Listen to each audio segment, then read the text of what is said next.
Muy buenos días formalmente. Mi nombre es Yania Martínez, estudiante graduada del programa de Estudios Culturales y Humanísticos. Me acompaña hoy mis compas. Yo soy Teresa Pérez.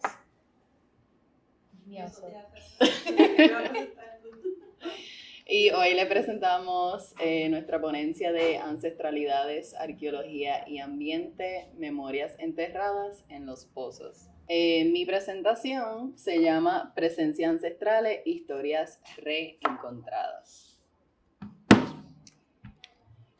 El Caribe es un fenómeno histórico con múltiples matices, que más allá de lo geográfico y geopolítico es un mapa histórico-cultural. El lugar de migraciones intrarregionales ancestrales que ocurrieron y siguen ocurriendo entre el continente sur y centro indígena y las Antillas, en donde como resultado de sus intercambios ocurre una realidad transnacional que transciende fronteras. Previo a la época colonial ya existían culturas caribeñas transcontinentales, por lo que al estudiar el Caribe debemos partir inicialmente de estas historias e identidades originarias independientemente de sus transformaciones durante la modernidad. El mirar al Caribe como mapa histórico-cultural es reconocer que el Caribe insular y continental era y es una red transétnico, translingüe y transcultural. Es un ecosistema abundante de manglares cuyas raíces, a través de las aguas, entrelazan en espacios y tiempos diferentes donde se han cruzado lenguajes, etnias, historias, memorias y ancestralidades. Las diversas culturas y migraciones indígenas que existieron en Boriqué dejaron rastro de su presencia que a través de la arqueología y la historia oral se intenta recuperar y reivindicar. Puedes darle next, Misopi. Los humanos modernos, Homo sapiens, específicamente Homo sapiens, empezaron a migrar desde sus tierras natales africanas desde hace aproximadamente 130 años. Se cree que de esta ola principal de migración, aunque no la única, llegaron a lo que hoy día llamamos las Américas. Personalmente no me gusta llamarlo así, pero para contextualizar. Hace unos 15.000 años, aunque existen varias teorías y polémicas acerca de la ruta y el momento exacto en que se migró. Eventualmente se dispersaron por todo el continente norte y sur hasta migrar a las Antillas. La conceptualización de la desconexión geográfica y cultural entre lo que llamamos Latinoamérica y el Caribe se llevó a cabo por muchos factores, pero principalmente por la idea de Benjamin Irving Rose, gringo, quien definió y limitó al área cultural del Caribe únicamente a las áreas comprendidas entre lo que es el arco antillano y el noreste de Venezuela. Irving Rose era un antropólogo norteamericano que había hecho estudios arqueológicos en Haití, pero también en Puerto Rico, para establecer, ¿verdad?, las primeras teorías de las migraciones originarias hacia el Caribe, hacia las Antillas. Rose planteó la teoría de la existencia de dos tradiciones culturales que migraron a la isla, una de América del Sur y otra del sureste de Estados Unidos. Luego se rectificó indicando que las sociedades indígenas que llegaron al arco antillano tenían un origen amazónico del río Orinoco en Venezuela hasta llegar a la isla de Trinidad y continuar moviéndose hasta Cuba. Aunque para su tiempo se consideró como un gran planteamiento, lo problemático es la limitación geográfica que impone al Mar Caribe, que como cuerpo de agua se extiende hacia el área istmo colombiana y parte de Mesoamérica. Por lo tanto, esta limitación geográfica también condiciona la conceptualización cultural e identitaria de dichos espacios. El arqueólogo puertorriqueño Reniel Rodríguez, en su conversatorio Interacciones Marítimas en el Caribe, busca reconstruir la desconexión impuesta de la historia del Caribe desde una mirada inclusiva de las historias de navegación compartidas de nuestras sociedades ancestrales. Puedes darle next. Este mapa que trae Reniel en su conversatorio, salud, es el mapa que utilizó Rose y aquí podemos ver su teoría, ¿verdad? Desde el río Orinoco en Venezuela, su teoría era que por ahí mismo subieron, como que en orden cronológico, por decirlo así, subieron hasta llegar a Cuba. O sea que desde que salieron de Sudamérica, por ahí mismo por arriba lo siguieron, y eso es como que una sola línea de tiempo, ¿no? Rodríguez sitúa el Mar Caribe como un lugar extenso y más grande que el mar Mediterráneo, que sirvió para entablar diversos contactos de interacción a través del mecanismo de la navegación, en donde expone que el desplazamiento que se dio hacia el arco antillano constituye en realidad una de las primeras evidencias del uso del mar para embarcarse en viajes a larga distancia. Aquí podemos ver cómo el doctor Reniel Rodríguez, ¿verdad? Hace una comparación de mapas entre el mar Caribe y el mar Mediterráneo para que podamos visualizar que literalmente el mar Caribe es más grande que el mar Mediterráneo, ¿verdad? A través de la historia occidental o humanidades, siempre se habla del mar Mediterráneo como este gran lugar de intercambios culturales, intercambios étnicos. Así que imagínense, ¿verdad? Visualicen cómo entonces, si así mismo miramos el mar Mediterráneo, cómo eran los intercambios entre el mar Caribe, que es un espacio mucho más grande. Junto al arqueólogo Jaime Pagán Jiménez, realizaron una investigación arqueológica de los productos agrícolas caribeños en la que se ejecutaron estudios de los granos de almidón encontrados en el maíz, ají, batata, samia y yuca. Con esto, Pagán también realizó una investigación de plantas antiguas y, entre otros artefactos arqueológicos ya existentes, pudieron datar desde qué momento se observan las diversas migraciones y la dispersión de dichos artefactos desde el continente sur hacia el arco antillano. Aquí podemos ver lo que llaman el edge ground, ¿verdad? Que es una piedra que le ayudó para encontrar las partículas de estas plantas y estos productos, ¿verdad? Se majaban encima de esta piedra y con eso es que pudieron hacer el estudio. Ahí Reniel muestra una tabla, ¿verdad? De los nombres botánicos de los productos agrícolas, y pues ahí son más cosas técnicas, pero ahí pueden ver más o menos cada producto y lo que datan. Se datan migraciones a la isla de Trinidad desde el 8240, entre el 8240 al 7285, y al resto de las Antillas desde el año 5360, que en ese caso sería, ¿verdad?, Cuba. Aparte de productos agrícolas, también se hizo un análisis comparativo de los movimientos de rocas semipreciosas, piedras preciosas, péndulos, joyerías, restos de animales, codificaciones simbólicas y atributos tecnológicos muy parecidos. En este mapa podemos ver, ¿verdad?, los diversos movimientos y las diversas fechas, y como podemos ver, al contrario de lo que decía Rose, que era como una línea cronológica o un movimiento cronológico, podemos ver que realmente eran unos movimientos simultáneos y dispersos, ¿no? Por ejemplo, abajo tenemos a Trinidad, lo que hoy día sería Trinidad y Tobago, pero para aquel entonces todavía era parte del continente sur. Pero después vemos en el otro lado a Cuba, y entonces después de Cuba vemos a Puerto Rico, y de Puerto Rico lo que sería Haití, ¿verdad? Se ve que en realidad no se movió en una sola línea, sino fue disperso y no simultáneo, pero fue disperso, no fue una sola ruta. Aquí podemos ver lo de la investigación del profesor Jaime Pagán Jiménez, ¿verdad? Específicamente con las plantas, de donde ellos localizaron, ¿verdad?, el origen. Aquí podemos ver lo que es la obsidiana que se encontró en Puerto Rico. Es la única obsidiana que se haya encontrado en las Antillas Mayores, si no me equivoco. Todavía, ¿verdad?, no han podido originar, ¿verdad?, saber de dónde es el origen de la obsidiana.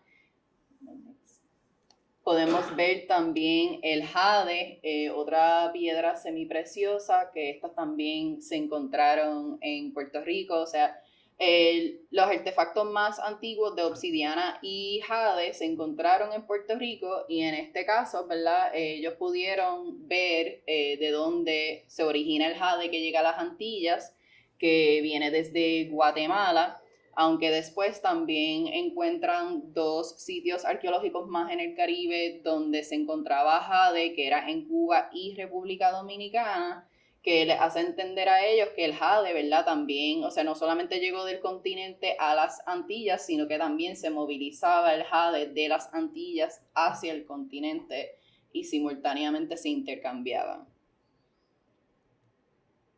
Este es otro mapa del jade de Guatemala que se encontró en Puerto Rico. Okay. Esta investigación logró mostrar que las migraciones hacia las Antillas no ocurrieron de manera lineal geográficamente, sino de manera dispersa y por olas, como también las posibilidades de que no se migró de una sola parte del continente sur, sino de varias, incluso desde el centro. Lo que expone el arqueólogo Reniel Rodríguez da la posibilidad de considerar el Caribe como un espacio geográfico más amplio y no solamente limitado a las Antillas. Habiendo visto estas posibilidades y similitudes entre las diferentes etnias y culturas originarias, es más que evidente que siempre hubo una conexión unificadora, ¿verdad? En esta presentación yo solamente les traje el ejemplo de la obsidiana y del jade, pero en realidad en ese conversatorio Reniel Rodríguez trae muchísimas comparaciones, muchísimos artefactos, e incluso, ¿verdad? También habla de las simbologías de los petroglifos, la simbología compartidas en los péndulos. Así que les recomiendo que la vean, la pueden encontrar en YouTube, es tremendo, porque pues es muchísima información, así que solamente les traje 2 ejemplos. En su investigación, Rodríguez menciona varias regiones importantes en el archipiélago en las que muchas de las evidencias más antiguas se han encontrado. Entre estas, la Hueca Sorcé en Vieques, Punta Candelero en Humacao, Tibes en Ponce, Caguana en Utuado y Ensenada en Guánica. Recientemente, en su ponencia en las vistas públicas contra el proyecto Esencia, Rodríguez expone la importancia de la región suroeste, específicamente Cabo Rojo, que es el municipio que cuenta con la más alta densidad de yacimientos documentados en la isla. Con esto, presenta también las incompletitudes de los estudios arqueológicos fase 1A realizados por la compañía Archeo Consulting Group en el barrio Boquerón. Hasta el presente se han documentado 140 recursos de valor cultural, en los que 77 de estos se asocian con las ocupaciones indígenas de la isla, mientras que los restantes 63 datan para el periodo colonial. Estos estudios no cubrieron la totalidad de los predios a desarrollarse. Al omitir las grandes extensiones de terreno, subestiman de forma marcada la cantidad de contextos de importancia arqueológica que se encuentra en estos suelos. Rodríguez describe, en sus propias palabras, dado a que los estudios realizados hasta el momento solo se limitaron a recorridos superficiales, no se ha considerado la potencial presencia de sitios arqueológicos adicionales en el subsuelo que pudieron haber quedado sepultados por diversos procesos de sedimentación, particularmente aquellos de mayor antigüedad. Es por esta razón que el 6 de noviembre del 2024, el Programa de Arqueología e Historia del Instituto de Cultura Puertorriqueña solicitó a una fase 1B a los proponentes, la cual requiere la realización de sondeos en el subsuelo para establecer la potencial existencia de recursos arqueológicos no detectados a nivel superficial en el área de impactos potenciales del proyecto.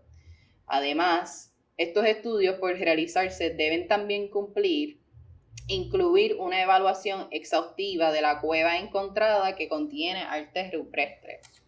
Esto recalca que los estudios arqueológicos fase 1A realizados por la compañía Archeo Consulting Group se limitan a investigaciones de archivo y prospecciones superficiales. Es evidente que esto no es suficiente para contextualizar las memorias y el valor histórico-cultural que aún se encuentran enterradas en los pozos. El Caribe que conocemos en la actualidad es producto de la penetración imperial de las potencias extranjeras europeas y estadounidenses, que a través del colonialismo, el poder y las cartografías han construido imágenes erróneas de nuestra identidad.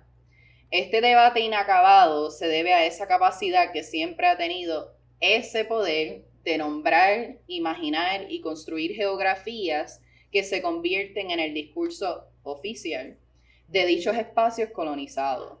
Arcadio Díaz Quiñones nos propone historizar el mapa y reconocer que no hay un solo mapa, sino que varios mapas históricos que no son únicamente geográficos del Caribe, con ciertas inclusiones y exclusiones. Con este planteamiento nos surge cuestionarnos qué definimos como mapas y qué otros mapas hay que estudiar y cuestionar. Previamente hablé sobre el fenómeno de las migraciones intrarregionales ancestrales que ocurrieron y siguen ocurriendo entre el continente indígena y las Antillas. Dichas migraciones no solamente fueron entre las personas originarias previa a la colonización, sino que también posteriormente entre las personas negras esclavizadas y libres. Y aquí les quiero hacer un paréntesis porque les traje un recurso que me dieron hace poco el caballero señor Luis Matías, parte del Comité Pro Edificios María Cívico. Y ya que estamos hablando de Cabo Rojo, ¿verdad? María Cívico fue una mujer negra liberta, importante para nuestra historia afropuertorriqueña, pero también para la historia de Cabo Rojo. Y el Comité Pro Edificio María Cívico, ¿verdad? Lo que propusieron y lograron hacer era cambiar el nombre de un edificio municipal que era nombrado, ¿verdad? Tenía el nombre de un esclavista de Cabo Rojo, que no voy a mencionar su nombre. Y, ¿verdad? Solicitaron que se cambiara el nombre del edificio al nombre de María Cívico. Así que estos panfletos son gratis, ¿verdad? Se lo pueden llevar. El doctor... Les digo rapidito, se me fue el nombre. El historiador gracias, doctor Luis A. Ramírez Padilla, ¿verdad? Él hizo estas dos investigaciones, primero de María y también de sus hijos de crianza, ¿verdad? Que ella crió y las aportaciones no solamente de ella, sino también de sus hijas que crió a nuestra sociedad puertorriqueña, así que para mí era importante traerles eso también, porque María Cívico es una ancestra, ¿no? Y estamos hablando de ancestralidades. Como resultado de estas migraciones e intercambios transculturales, ocurre unas realidades transnacionales que trascienden fronteras transcontinentales y cuya identidad no necesariamente es homogénea, pero sí distinguible. Desde las migraciones, la naturaleza, la agricultura, la gastronomía, la música y la espiritualidad, las intersecciones y matices de la identidad caribeña son infinitas, por lo que siempre es emergente, en proceso, en reconstrucción y a la vez mantiene una esencia. Este mapa histórico-cultural es significante para la deconstrucción y reconstrucción de otros mapas. Las preguntas sobre la identidad, el espacio y los cuerpos caribeños son muchas y aún estamos intentando de amplificar esos puntos de partida. Es evidente que las contestaciones a estas preguntas son diversas y dependen íntimamente del cuerpo y la tierra, en inglés este concepto de body and land, las migraciones y la geopolítica y finalmente las memorias y las historiografías. Estos mapas existen dentro de la memoria, las tradiciones orales y en las prácticas ancestrales. Como reflexión final, les traigo un segmento, ¿verdad? En el epílogo del libro Somos Isla, Ensayos de Camino, de la escritora Marta Aponte Alsina, la doctora Beatriz Jenín Figueroa, que está con nosotras hoy, nos regala unas notas submarinas que hoy les traigo como reflexión. La historia, tantas veces apocalíptica para los caribeños de abajo, está en el mar. Las islas del Caribe están repletas del mundo entero, de historias íntimas, cuerpos dispersos. La última nos permite reactivar las memorias submarinas de conexión pre- y postcolonial, movilizándolas para una renovada imaginación política, sobre todo en los tiempos tristes del presente. La esperanza política para el archipiélago puertorriqueño no radica en ningún norte, sino en su propia región, en su mar, aquel mar caribeño de historias, memorias, cuentos y caminos entrelazados que nuestros poetas son capaces de percibir y que nos regalan sin tregua. En Puerto Rico, especialmente, es urgente que salgamos al mar a conocer las historias y la imaginación que compartimos con el resto del Caribe. Gracias. Bueno, pues muy buenos días. Para continuar, ¿verdad? El tema que nos presentó Yanía, voy a estar hablando entonces de la parte de arqueología, ¿verdad? Un guiño a la arqueología. Mi nombre es Mesotis, estudié ciencias y ahora mismo soy estudiante graduada del programa de estudios culturales y humanísticos. Pues entonces lo que le queremos compartir hoy, ¿verdad? En parte tiene que ver con esa importancia que quería discutir, esa importancia de los tesoros que tenemos ocultos en las tierras de Puerto Rico, ¿verdad? En el archipiélago. Y en este caso, pues, yéndonos a enfocar a Cabo Rojo. Y por eso, pues, lo titulé Raíces Ocultas. Quiero traerles una cita de un autor, el autor Mao Ramos, del libro Cabo Rojo, Notas para su Historia, del 85. Él dice, los arqueólogos han planteado la posibilidad de 3 rutas de migración hacia la isla, como nos dijo Yanía, por parte de los aborígenes durante la era lítica y arcaica. La primera ruta supone la llegada desde el sur de los Estados Unidos hacia las Antillas, la segunda desde Centroamérica y la tercera desde el norte de América del Sur hacia las islas.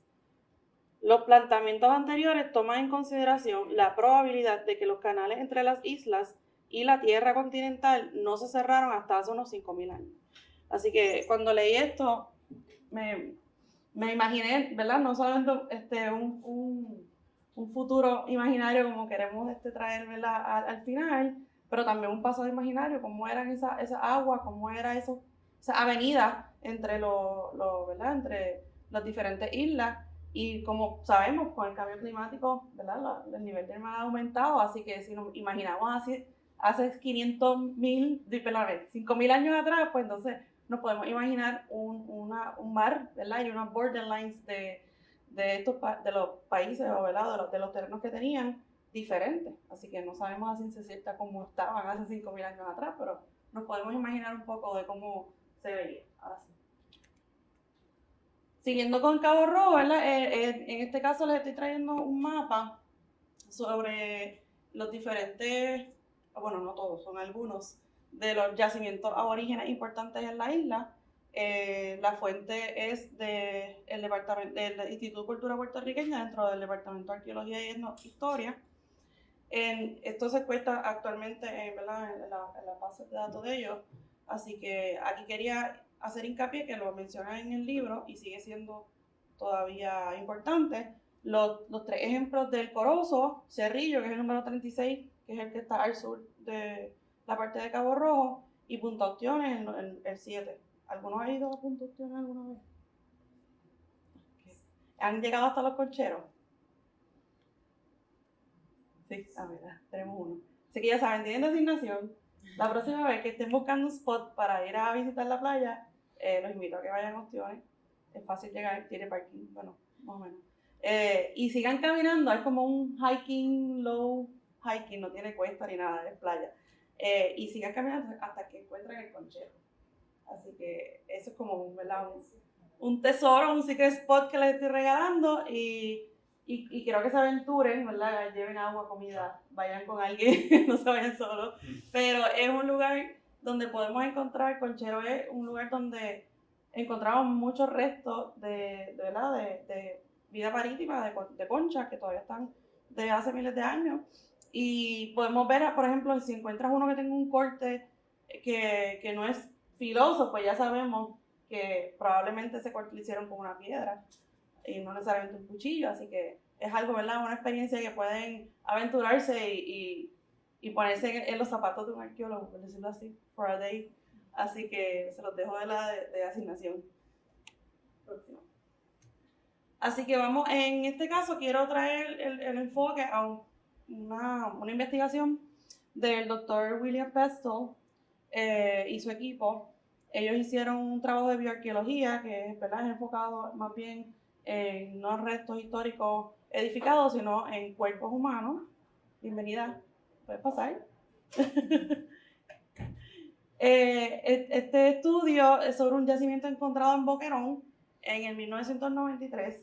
Estos restos fueron luego llevados al ICP, estuvieron preservados por unos años. Luego el doctor Pestle hace la historia de cómo llegaron hacia sus manos y ellos deciden hacer unos análisis, ¿verdad?, más contemporáneos. Esto fue publicado en el 2023. Hicieron unos análisis químicos donde ellos estuvieron utilizando muestras de hueso y de dientes. Aquí este mapa, lo más importante quiero que vean, y lo voy a traer de nuevo al final, ¿dónde está el sitio Ortiz? No sé si lo pueden ver, es un puntito blanco. Es en Boquerón, arriba. ¿Lo pueden ver de allá? Pues quédense con eso en la mente, ¿verdad? Porque los vamos a volver a este mapa al final. Esto es una foto que está publicada en el artículo que les mencioné, pero es del 1993, de cuando encontraron entonces el yacimiento. Sé que no es muy fácil quizás de ver a primera vista, pero hay 5 cuerpos. Hay uno que está incompleto, pero como pueden ver, los 5 cuerpos están relativamente cerca, aunque están a diferentes niveles.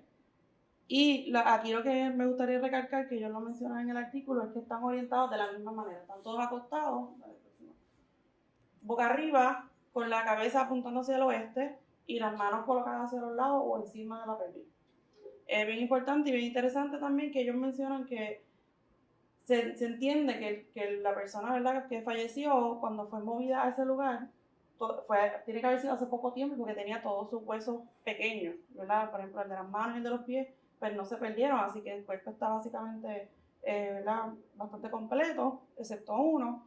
Y de ahí fue que entonces todos esos huesos los sacaron, ¿verdad?, los dividieron con su metodología y tenemos esa foto como un viaje al pasado sobre cómo ellos lo encontraron y podríamos asumir cosas, ¿verdad?, de verlo, que quizás fueron al mismo tiempo, ¿verdad?, como que están muy sequitas.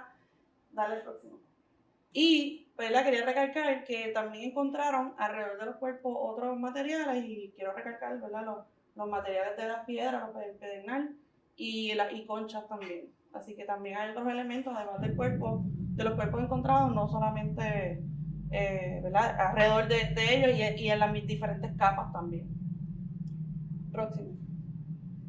Ok, pues no voy a hablarles del artículo completamente, pero quiero recalcar los resultados en 3 partes importantes que consideré. El número 1 es la cronología, ¿verdad?, en qué tiempo vivieron estas personas, la importancia del lugar, si hay alguna, y como les dije, también ellos analizaron dientes, así que nos da un poquito de información de qué tipo de alimentos ellos comían. Y esto me parece muy interesante, ¿verdad? Ya estuvo hablando también de los alimentos. Ok, en cuanto a cronología, no voy a entrar en detalles de las diferentes manifestaciones históricas que los arqueólogos categorizan. Solamente los traigo, ¿verdad?, para que tengan una idea de cuál es la metodología que ellos utilizan. Dependiendo de lo que encuentren, se categoriza en tiempo, ¿verdad? Por ejemplo, los que conocemos como taínos, los más recientes hasta ahora, ¿verdad? Pues se pueden encontrar materiales hechos con piedras talladas, ¿verdad? Y tienen sus características particulares, y así pues ellos van clasificando dependiendo de lo que encuentren. Quiero traer, ¿verdad?, la atención al grupo de los arcaicos, que lo llaman aquí arcaicos. También hay personas que le llaman prearahuacos, lo he escuchado también, y el doctor René Rodríguez también lo menciona como arcaicos y prearahuacos, pero pues hay también como un debate dentro de esa área de cómo llamarlo, pero hasta ahora dentro de la información que encontré en el ICP, que de esto lo traje del ICP, pues está todavía categorizado de esta forma. Uno de los datos importantes, uno de los resultados de esta investigación es que el cuerpo más antiguo que encontraron allí es de hace 3.800 años. Y eso pues ya ellos lo categorizan como que, ok, encontramos restos humanos de esta época arcaica, de lo que no se sabe mucho, así que ya desde el primer resultado que les voy a discutir, hay una verdad, hay un peso en la importancia de estos resultados. Y ya entonces, otra cosa interesante fue que no todos los cuerpos eran del mismo tiempo. Así que eso también tiene unas implicaciones. No fueron enterrados a la vez. ¿Cómo llegaron ahí? Así que en cuanto al tema del lugar, ellos concluyen, esto es un resumen del resumen, ellos concluyen que no vivían en el lugar donde fueron enterrados, pero sí eran locales de la zona y posiblemente de distintos lugares cercanos, así que ellos están haciendo una referencia de que habían diferentes grupos que utilizaban el mismo lugar de entierro y en diferentes épocas, ¿ok? Y tenían prácticas de entierro que eran persistentes por al menos 500 años. Espacio funerario formal con prácticas uniformes. Ese es el término que le llaman dentro de la arqueología y de la antropología. ¿Qué quiere decir esto? ¿Qué quiere decir esto? Que ellos lo que quieren decir es que el lugar de entierro fue utilizado por varias generaciones.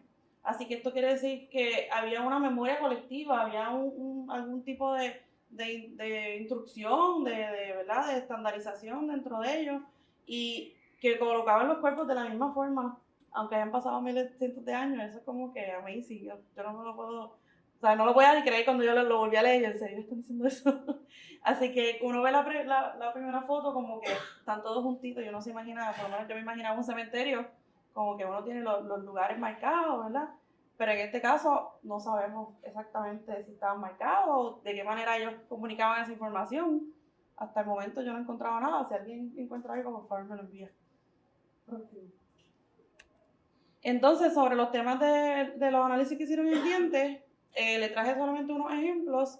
Ellos hablaron sobre los alimentos y hicieron unas comparaciones contra yacimientos de Ponce, por ejemplo, el de Maruca, que es de Ponce, de Vieques, y compararon diferentes lugares de yacimientos como para poder tener también una perspectiva si habían similitudes, habían diferencias, y en efecto encontraron una gran diferencia entre los alimentos que comían. Ellos los clasifican como M2 y C4, pero se resume en que plantas terrestres que son características de tierra seca y cálida, y animales marinos. Así que aquí todavía todo lo pasa. Quiero hacer un quiz.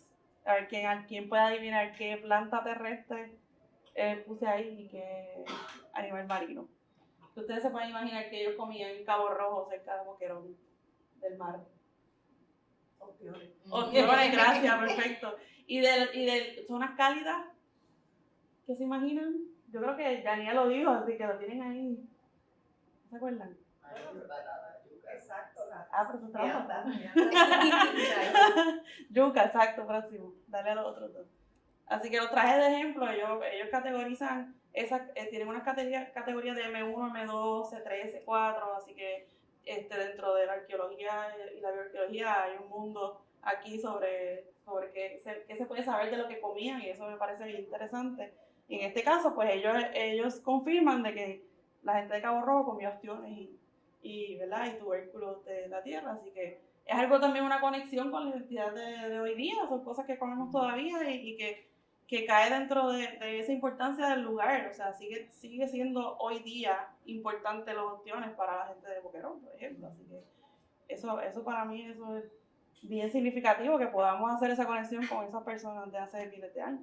Así que, ¿cuál es la importancia de déjalo ahí? Como les habían, esto ya es dentro de las conclusiones. Ellos concluyen de que tiene que haber habido una identidad grupal compartida, independientemente si eran de tiempos diferentes o si eran de lugares diferentes. Así que ahí hay un sentido de comunidad, de identidad comunitaria. Así que esto me parece bien interesante, porque por lo menos a mí me enseñaron en la escuela que los taínos eran un solo grupo y que todos eran iguales, y que, ¿verdad? Y que eso Teresa lo va a discutir más adelante, pero que ahora verlo con estos ojos como que eran tan complejos, tan diferentes, tan diversos, es como que abrir una puerta a un mundo completamente nuevo para nosotros. Y como les mencioné, había una memoria colectiva y generacional, así que eso habla también de ese conocimiento que tenían, de cómo trabajaban, ¿verdad? Cómo se relacionaban con el ecosistema, con su ambiente, con su playa, en este caso con los montes. Próximo. Y por último, ellos hacen un acercamiento al final sobre que podemos reconsiderar las nociones que teníamos de los habitantes originarios sobre si eran cazadores y recolectores, si eran nómadas. Así que si ellos, por ejemplo, tenían un lugar específico que consideraban importante para enterrar personas, pues entonces no se pudieron haber estado moviendo tan lejos, porque entonces ese lugar está ahí, ese lugar no lo puedo mover, así que al revés, ellos hacen ese acercamiento de que quizás no eran nómadas y quizás quizás sí tenían a prácticas de agricultura de antes que de lo que se piensa, así que también hay que retomar esa visión y ver, mirar a estos habitantes originarios de otra manera. Así que vamos a lo que vinimos. El sitio Ortiz, como les dije, ahora tienen un zoom. Este es el mapa que les presenté de Pesto y su equipo. Quiero que vean cuán cerca está el sitio Ortiz de los terrenos de los pozos donde proponen hacer el proyecto Esencia. Y para los que no saben qué es el proyecto Esencia, es un proyecto de inversionistas extranjeros y dueños locales que proponen la construcción de complejos de lujo y de lucro.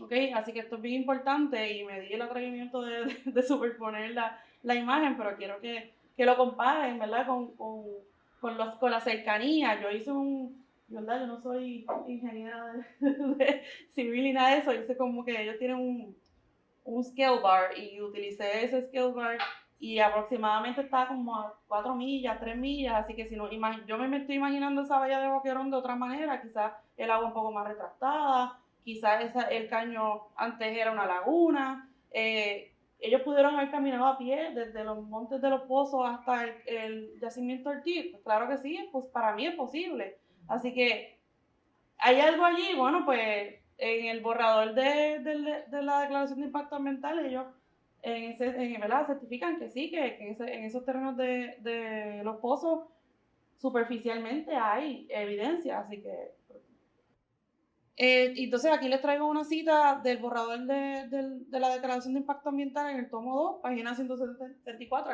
si alguien quiere ir a leerlo, que es bien largo. Dice, Arqueo Consulting Group reconoce que con los resultados de la fase 1A, que el lugar tiene unas condiciones geográficas y ambientales propicias para haber sostenido la vida humana.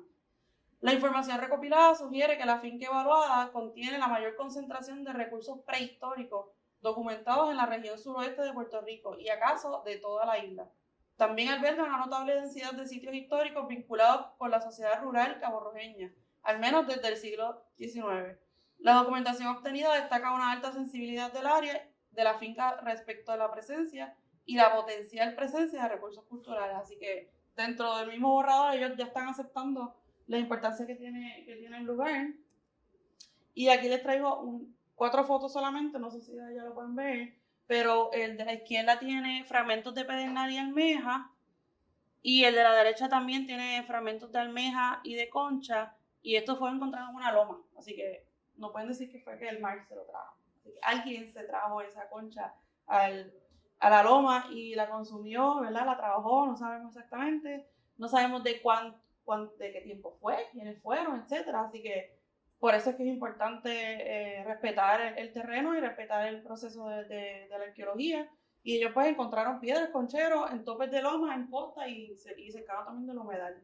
Así que toda esa área está potencialmente, como enseñó Yanía en el mapa, hay posibilidad de encontrar restos humanos ahí. Y también, interesantemente, dentro del borrador, ellos incluyen una carta de no objeción. Y ¿verdad?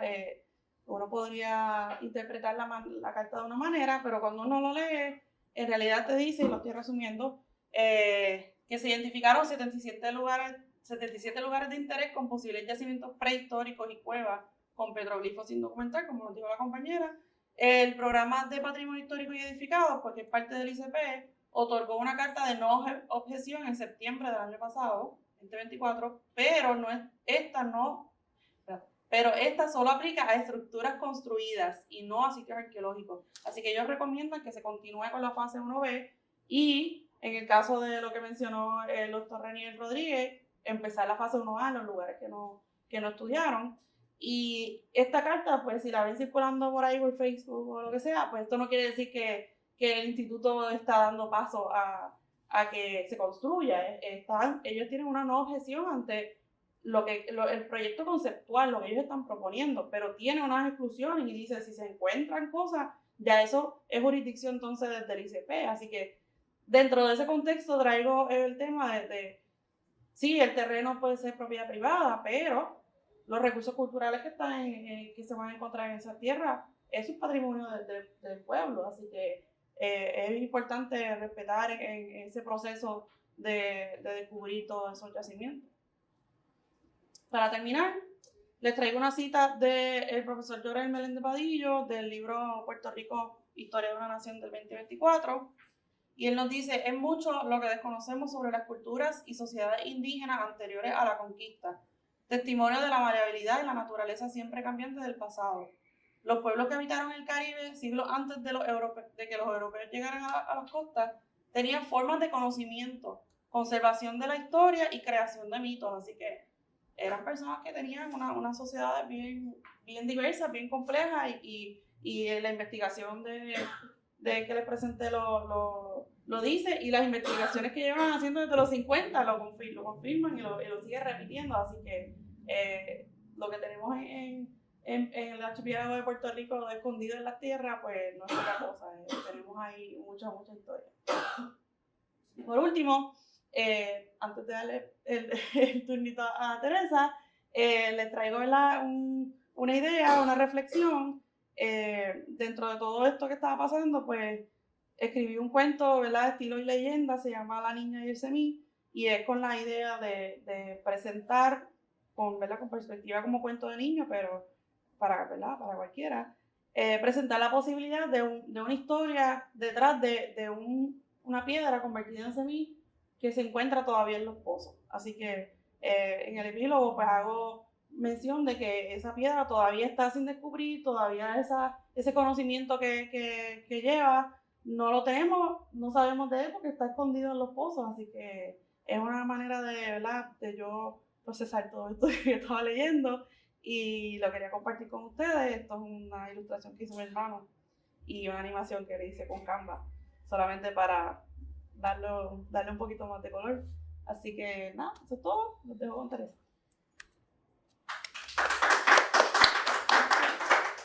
Gracias por llegar hasta aquí. Ahora voy yo con mi parte titulada Deconstruyendo narrativas, cuentos infantiles y los futuros alternos. El aprendizaje de nuestro origen, nuestra cultura, mitología y tradiciones condiciona profundamente la relación que tenemos con nuestras raíces y ancestros. Por ello, se vuelve urgente deconstruir el proyecto moderno, narrado desde un lugar de enunciación europeo, que ha presentado al Caribe y a las Américas como espacio descubierto y no civilizaciones con historia, estructuras sociales y cosmovisiones propias. A lo largo de la historia colonial, los europeos renombraron, clasificaron y simplificaron todo lo que encontraban, asignando categorías que responden más a sus intereses imperiales que a una comprensión real de las culturas originarias. A las personas indígenas, a quienes nombraron taínos, lo consideraban inferior al humano, incapaz de comunicarse, leer o escribir, por no hablar una lengua que ellos entendieran. Esta narrativa redujo la riqueza cultural de nuestros pueblos y justificó la conquista como una forma de civilización. Sin embargo, al grupo indígena de la isla de Borique, a quienes llamamos o conocemos como taínos, junto a otros hermanos caribeños, resistieron activamente la colonización. Estudios científicos y hallazgos arqueológicos recientes han comenzado a reconstruir partes de la historia que no estaban escritas, desmintiendo la idea de que la conquista fue un proceso pasivo. Este ensayo propone una lectura crítica y comparativa de dos textos sobre la mitología taína, ambos basados en las crónicas de Fray Ramón Pané, para analizar cómo la narrativa varía según el lugar de enunciación. A través de una metodología de deconstrucción se exploran las implicaciones que tiene la simplificación de estos relatos en el imaginario colectivo y en nuestra relación con el pasado. Finalmente, se reflexiona sobre cómo los futuros pueden ser manipulados desde el discurso y por qué cuestionar y reinterpretar las narrativas impuestas es una forma de resistencia y de preservación cultural. La guasábara es una palabra taína que representa la lucha. No solo pertenece al pasado. Hoy, Boriqué continúa en pie de lucha en nuestra historia, en nuestra aula y en nuestra manera de leer el mundo. Un poco para definir dos conceptos importantes en esta investigación, tenemos lo que es deconstruir, ¿qué es eso? La deconstrucción, término popularizado por Jacques Derrida, es tanto un método como una filosofía que recae en la acción crítica del sujeto lector.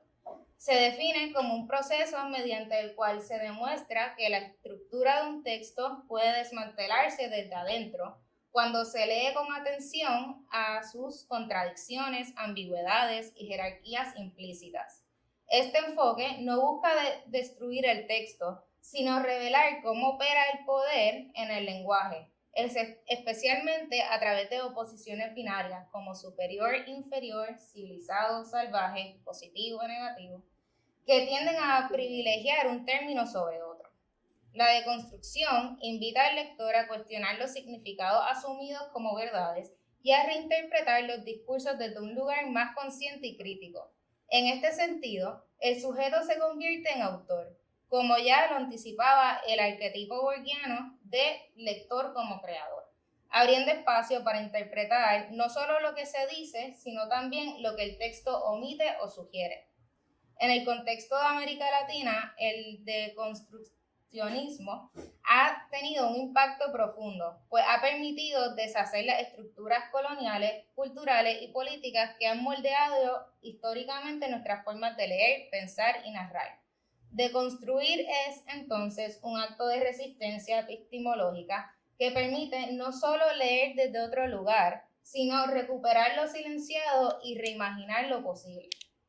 Es precisamente a través del ejercicio de deconstrucción que, como sujetos colonizados, iniciamos un proceso de descolonización.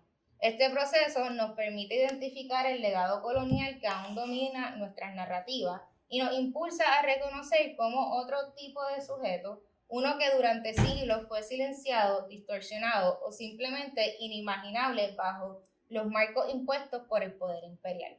Resistencia, como lo define Tompkins, se puede definir como una forma de conflicto asimétrico en la que actores subversivos o disruptivos enfrentan y desafían estructuras de poder establecidas. Más allá del campo político o militar, la resistencia también se entiende como un fenómeno del comportamiento humano, una forma de organización mediante la cual las comunidades resuelven dinámicas de opresión y conflicto social desde lo colectivo. En el estudio Conceptual Typology of Resistance, Assessing Revolutionary and Insurgent Strategies, publicado por el United States Army Special Operations Command, en colaboración con la Johns Hopkins University Applied Physics Laboratory, se ofrece una mirada integral sobre las dinámicas de la resistencia, desglosando sus fundamentos, estrategias y efectos. Este enfoque reconoce que la resistencia no es necesariamente violenta, pero sí tiene como eje central el intento de transformar o derrocar un sistema que impone jerarquía, domina o invisibiliza a quienes se lo oponen. Este estudio ofrece una clasificación compleja de tipos y racionalidades de resistencia. Lo esencial es entender que esta implica esfuerzos colectivos dirigidos contra una autoridad o estructura, ya sea en el ámbito político, social, económico, religioso y o cultural. En este contexto, la resistencia se convierte en una herramienta legítima para comunidades que buscan reivindicar su existencia, su historia y su derecho a narrarse desde su propia voz. Para la investigación que lleve a cabo para esta ponencia, se hace un análisis comparativo de carácter literario y cultural que emplea la deconstrucción como herramienta metodológica. El objetivo es examinar cómo las narrativas construidas alrededor de la mitología taína influyen en el imaginario colectivo y en la manera en que se representa y transmite el legado indígena en Puerto Rico. Seleccioné 2 cuentos: Encuentro con la mitología taína de Sebastián Robiú Lamarche y Mitos de un pueblo taíno, editado por el Instituto de Cultura Puertorriqueño. Ya de por sí podemos ver las imágenes, ¿verdad? Podemos ver como uno es bastante infantilizado, una imagen bastante básica de lo que son los indios, igual que en nuestros libros de historia que hemos estudiado toda la vida. Y acá pues se pone un poco más personal y más creativo y invita un poco más a entender las diferencias. La comparación se centra en elementos como el lugar de enunciación, el grado de simplificación o contextualización, el uso del lenguaje y el propósito pedagógico o político de cada texto. A partir de esta lectura crítica se procede a un ejercicio de deconstrucción como un textual, analizando no solo lo que se dice, sino también lo que se omite, lo que se repite y cómo se estructura el conocimiento en torno al indígena.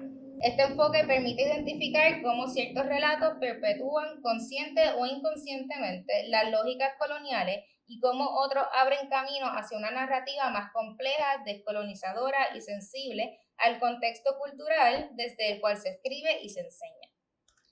Hice un diagrama de Venn, esto todos lo sabemos hacer desde nuestras edades más jóvenes en la escuela. Y lo que tienen en común, ¿verdad?, es que ambos tratan sobre la mitología taína ambos reconocen que es lo que sabemos a través de Fray Ramón Pané.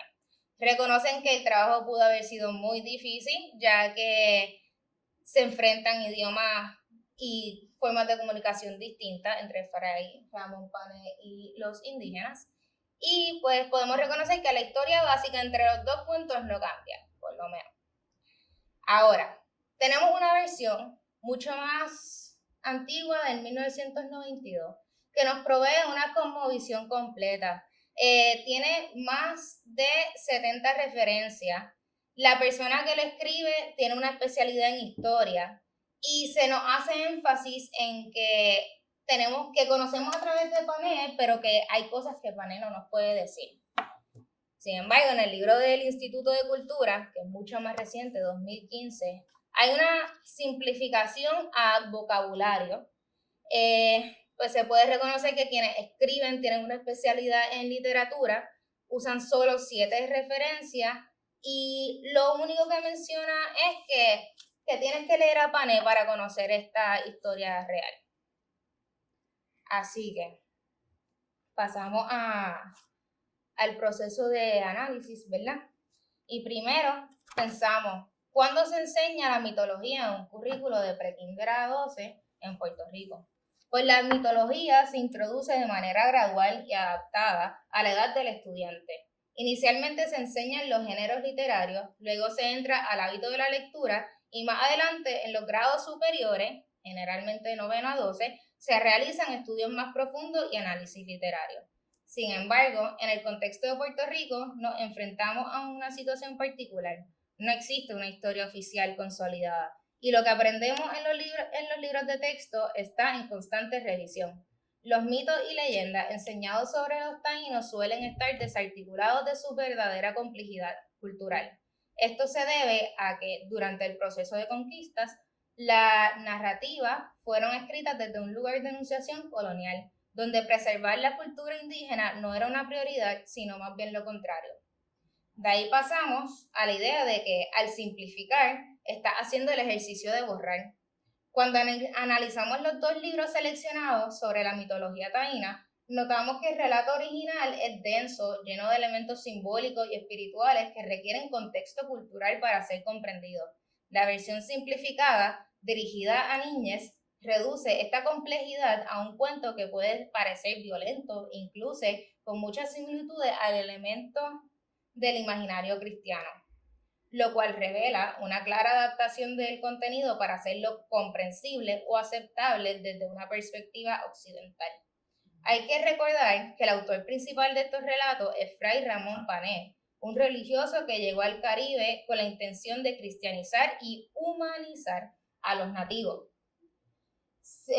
Al igual que tenemos a Bartolomé de las Casas, que si bien ellos querían proteger a los taínos del exterminio, lo hicieron desde una lógica paternalista que reproducía la idea europea de que los pueblos originarios eran salvajes, necesitados de redención. Así que por último, Tenemos que el efecto en el imaginario es una conexión desinformada con el pasado. Simplificar el mito no es un acto neutral, es un ejercicio que puede borrar dimensiones esenciales de la cosmovisión taína y por tanto afecta directamente la manera en que se construye el imaginario colectivo sobre nuestro pasado. Cuando la cultura taína nos llega desde lugares de enunciación no nativos, el riesgo es que esa narrativa sirva más para satisfacer al colonizador que para preservar fielmente el legado ancestral. Así que aquí hay muchas otras cosas que me leí para esta investigación y ahora voy a proceder con mi discusión de todo lo encontrado. Aquí puse la parte que para mí es más importante, ¿verdad?, de esta discusión, y dice así. Se debe reconocer que en Boriqué se ha desarrollado dos formas de resistencia. Por un lado está la guasábara, entendida como la resistencia armada y de confrontación directa. Por el otro lado está el sincretismo religioso, una forma más pasiva pero estratégica de mezclar conocimiento y creencias para preservar la identidad frente a la colonización.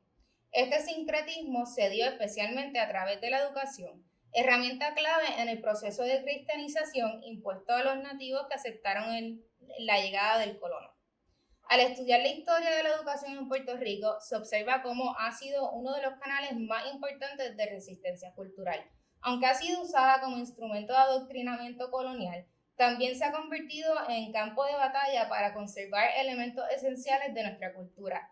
La primera fase educativa en la isla fue para cristianizar, la segunda para americanizar. Sin embargo, a pesar de estos intentos de dominación, la educación ha sido la herramienta a través de la cual se ha logrado preservar el idioma, la memoria y el legado.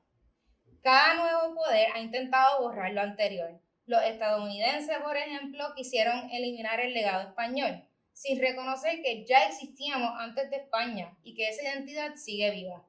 El concepto de historia cultural nos ayuda a entender estas dinámicas. A diferencia de la historia política o económica, la historia cultural se interesa por cómo las personas entienden su mundo y lo expresan mediante formas simbólicas, prácticas cotidianas, discursos y representaciones. Es desde esta mirada que podemos identificar cómo el discurso histórico manipula tres aspectos claves de nuestra cultura: la herencia, la identidad y el imaginario. Desde Miguel Rodríguez López y Luis Nieves Falcón, comprendemos cómo la herencia africana y nativa ha sido manipulada por ideologías cristianas, al tiempo que se desmonta el Caribe en fragmentos descontextualizados para luego reconstruirlo como una gran metáfora mitológica. En cuanto a la identidad, se revela cómo se dividió a los nativos entre los taínos, los buenos, y los caribes, los salvajes, borrando la complejidad cultural en favor de una narrativa colonial. No obstante, en el estudio de Maricruz Soto, vemos cómo la reapropiación de la categoría Caribe ha sido útil para los habitantes de Vieques al resignificarla como una identidad anticolonial. Por último, el imaginario colectivo ha sido profundamente moldeado por estas narrativas. Sin la investigación arqueológica del siglo XIX y siglo XX, no habríamos podido rescatar el pasado enterrado en las cuevas y yacimientos, ni reconstruir esa imagen del nativo que hoy intentamos reconectar con nuestras raíces. La identidad del puertorriqueño, nativo de Boriqué, ha estado bajo amenaza desde su descubrimiento. Desde entonces se ha intentado borrar su lengua, su espiritualidad, su cosmovisión y su vínculo con la tierra. Sin embargo, esa identidad no ha desaparecido, ha resistido, ha mutado y hoy se manifiesta en nuestras palabras, en nuestras luchas y en nuestras prácticas cotidianas y en nuestros gestos de memoria. La guasábara no fue un episodio aislado del pasado, es una fuerza viva, un principio de rebeldía que se reactiva cada vez que nombramos lo silenciado, que defendemos nuestra tierra o que cuestionamos lo que nos enseñaron como verdad. Resistir no siempre significa tomar las armas, también significa leer críticamente, educar desde otro lugar y rechazar el legado único del colonizador. Deconstruir las narrativas impuestas no es solamente un ejercicio intelectual, es una forma de hacer justicia, de recuperar el derecho a narrarnos desde nuestros propios saberes y de construir futuros que no estén definidos por el miedo, la imposición o la exclusión. Es una forma de reconectar con los que vinieron antes y también con los que vendrán después. En fin, este trabajo no intenta crear una nueva conclusión limitada o cerrada, sino abrir camino, caminar hacia un entendimiento más completo de quiénes somos, desde dónde venimos y cómo elegimos imaginar y defender lo que nos pertenece por derecho, nuestra historia, nuestra cultura y nuestra voz. Gracias. Gracias por acompañarnos en la mañana de hoy. Las tres venimos uniformadas de la camisa de Defiende a Cabo Rojo, así que si no lo siguen, por favor, sigan a Defiende a Cabo Rojo, Brigada Solidaria del Oeste. Sí, si tienen preguntas, comentarios, lo que sea, podemos abrir el espacio ahora. Ay, sí. Quería preguntarte, Teresa, ¿de dónde surge como esta idea de colonizar, pero de estos, de los niños? Sabes que no otra cosa porque yo soy niño. Sí, pues, ¿verdad? Yo me dedico a la educación, trabajo en escuelas y cada vez que doy una tutoría de historia o algo, ¿Tú eres que profe? he sido maestra, ahora mismo pues estoy estudiando nada más, pero he sido maestra de matemáticas y suelo dar muchas tutorías de historia, de español, de inglés. Y cada vez que estamos estudiando historia de Puerto Rico particularmente, yo tengo que enseñarle, ¿verdad?, al estudiante lo que dice ahí, porque si no se va a colgar en el examen. Ajá. Pero tengo que también hacer el ejercicio activo de esto que se está diciendo ahí no realmente es como te lo están Profesora, poniendo. ¿quieres agua? Y a veces eso es un ejercicio bien controversial porque yo no sé si a la mamá le molesta que ella haga eso, pero pues hay algo que hay que hacer. Y pues esta simplificación es ejemplo vivo de eso, es como reducir a lo más simple para accesibilidad a la niñez, pero realmente es borrar un imaginario. Y que realmente eso deberían ser los textos que están circulando, porque muchos puertorriqueños desconocen su herencia indígena. 100%. O sea, como que ni pasa por la mente, es como que hay más conexión con la herencia afro, pero la indígena es como omitida y es de reconocer que hay pues esa mezcla entre todos. Y Y que se si, influyen directamente. sí, y si se reconoce esa ascendencia indígena, sigue siendo con, ¿verdad?, esta visualidad de este discurso bien estereotípica de lo que es lo indígena o lo que es lo taíno, y, ¿verdad?, no se profundiza, ¿verdad? Incluso decir, ay, los taínos, como que ni siquiera ese grupo étnico se sabe si se identificaba o si se llamaba a sí misma con esa palabra. Eso fue una palabra con la que un colonizador lo identificó, pero no necesariamente ese grupo étnico realmente se llamaba así. Aparte de que siempre, ¿verdad?, se generaliza la ascendencia indígena de las Antillas a lo taíno, pero la cultura taína fue de las últimas, ¿verdad?, poblaciones, grupos étnicos en comparación con todo lo que viene antes y lo que, ¿verdad?, convivieron simultáneamente, porque no necesariamente como que se separaron y ya pues ahora son los taínos y los otros grupos étnicos que ya dejaron de vivir o existir en Puerto Rico. Pero sí. Sí. Pues mil gracias a las tres. Estoy de acuerdo con las conclusiones de cada presentación. También soy residente de Boquerón. Soy un estudiante de la cultura en general y un sabio todo. Tengo años caminando por estas tierras, los pozos, Boquerón, donde vivo, queda a poca distancia del sitio Ortiz. Y mis vecinos y los residentes de Boquerón sabemos que por toda la zona hay una plétora de artefactos antiguos y en la superficie.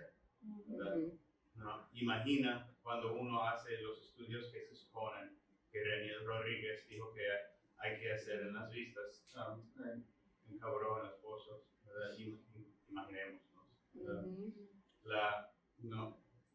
Se sabe que como las fases del desarrollo prehistórico, que cuando hay desarrollo de cultura, lenguaje y arte. Son lugares cerca de costas y con acceso a una fuente de alimenticia cercano y constante, como moluscos. No se mueven, no hay que cazarlos, ¿verdad? Entonces, se quedan allá, como hay la cueva Blombos en Sudáfrica, que se estudia mucho como un lugar donde había avances significativos en la inteligencia, el conocimiento social y el lenguaje y el arte, ¿verdad? Yo siempre he imaginado Boquerón, esa área, como un sitio comparable, ¿verdad? El sitio donde los primeros seres humanos llegaron a Puerto Rico. Y donde, como Myosotis enfatizó, ¿verdad? Que probablemente vivieran y por un tiempo continuo, por generaciones y siglos. El sitio Ortiz queda al lado del cementerio de Boquerón. Wow. Y sabemos, ¿verdad? Que como de los primeros descubrimientos en puntuaciones de artefactos huecoides o de los arcaicos, ¿verdad? Sé que es un lugar muy cercano, ¿no? a los pozos. Reñido Rodríguez enfatiza en sus varios estudios, ¿verdad? Que la cultura prehistórica en Puerto Rico es mucho más larga, continua, había mucho mayor población como se ha imaginado y mucho más desarrollo e interacción cultural, ¿verdad? Y que a mí siempre, como desde mi perspectiva, como saberlo todo, no soy arqueólogo, pero me parece que el suroeste de Puerto Rico es el lugar donde hay que estudiar mucho para entender las historias más antiguas en nuestra región, ¿verdad? Ni hablar de hecho que ni una pulgada de las costas de la isla se pueden tocar para proyectos de desarrollo como esencia. Exactamente. No a esencia. No es Exacto. Gracias por la mesa. Gracias. Que tengan buen día.